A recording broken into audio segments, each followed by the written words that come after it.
इस परंपरा में महिलाओं की देवताओं से शादी कराई जाती है। फिर पुरोहित और ऊंची जाति के लोग उनसे संबंध बनाते हैं। इनके बच्चों के पिता का नाम नहीं होता। मजबूरन ये वेश्यावृत्ति और भीख मांगकर जिंदगी जीती हैं। देखिए दैनिक भास्कर की खास सीरीज पंथ में।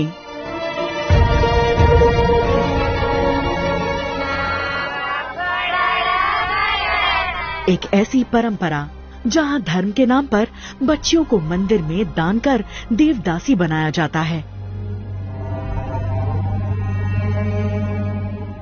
देवदासी प्रथा भले ही गैर कानूनी है, लेकिन दक्षिण भारत के कई राज्यों में आज भी ये प्रथा जारी है। हम बेंगलुरु से 400 किलोमीटर दूर उत्तरी कर्नाटक के जिला कोपल के उक्करकेरी गांव पहुंचे, जिसे देवदासियों का गांव भी कहा जाता है। देवदासी प्रथा यानी कि दर्द और पीड़ा की जीती जागती कहानियां, उस श्रापित समुदाय की जिंदा लाशें जिन्हें सरकार भुला चुकी है। मणिमाला यानी मंगलसूत्र, हाथ में हरे रंग की चूड़ियां, चांदी के पतले कड़े और पडलिगी यानी बांस की टोकरी इनकी पहचान है। देवदासियों का जिक्र पुराणों में मिलता है।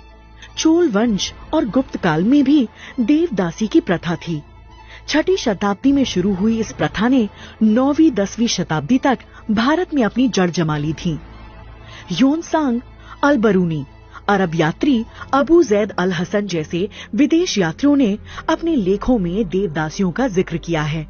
शुरुआती दौर में देवदासियां मंदिर की देखभाल और गर्भगृह के बाहर बने मंडपों में नृत्य करती थीं। आगे चलकर ये प्रथा वेश्यावृत्ति में बदल गई। ऊंची जाति के मर्द हमारे साथ जब तक चाहें शारीरिक संबंध बनाते हैं। एक बार हम प्रेग्नेंट हुए कि दोबारा वो अपनी शक्ल नहीं दिखाते। हमारी किस्मत खराब है कि हम इसे शोषण भी नहीं कह सकते हैं। देवदासी महिलाएं शूद्र होती हैं। ऊंची जाति के लोग संकट आने का डर बताकर दलित परिवार की लड़कियों को देवदासी बनाते रहे हैं। मैं और मेरी बेटी दोनों ही देवदासी हैं। इसकी दिमागी हालत ठीक नहीं है। इसके साथ कौन रहेगा? इसलिए मेरी बेटी देवदासी बना दी गई। कम से कम भीख मांगकर जिंदगी तो जी सकेगी। देवदासियों के बच्चों को पिता का नाम नहीं मिलता। ये केवल अपनी माँ के सहारे जिंदगी काटते हैं। बाप ये कौन बोलता? हमको नहीं देखने को नहीं है। किन बाप बोलते? यही हमारे बाप नहीं बोलना चाहिए, नहीं हिलने। देवदासी बनने की कोई उम्र तय नहीं होती है। देवदासी बनने के लिए कुछ रीति रिवाज निभाए जाते हैं। मंदिर में सबसे पहले काला कंबल बिछाकर लकड़ी पर बैठाया जाता है। फिर साड़ी, कंगन और चूड़ी पहनाई जाती है। उनके चारों तरफ बांस की टोकरी यानी पडलगी रखी जाती है।